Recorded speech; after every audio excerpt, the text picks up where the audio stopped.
Geldim ki anamı yolmuşlar, can anam musalla taşına koymuşlar.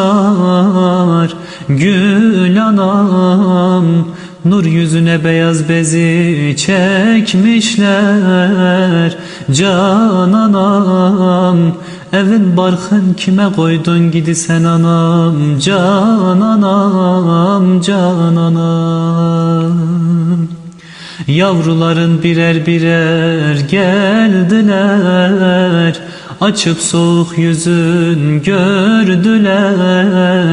Hepsi deli divane oldular. Aç gözlerin anam, ben geldim, ben geldim, ben geldim.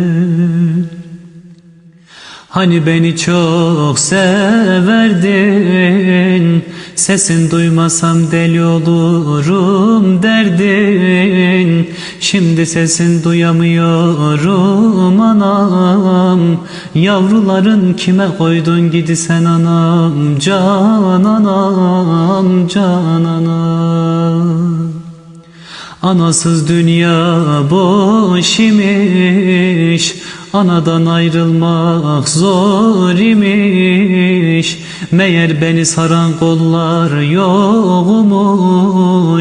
Aç gözlerin anam, ben geldim, ben geldim, ben geldim. Ya Rab, senden bir arzum var, ah ile sıra sıra derdim var. Anam da öldü, bu dünyada kimim var?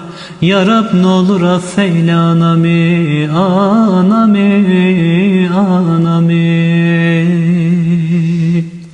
Ya Rab, senden bir dileğim var, ah ile sıra sıra derdim var. Anam da öldü, bu dünyada kimim var? Ya Rab, ne olur affeyle anamı, anamı, anamı.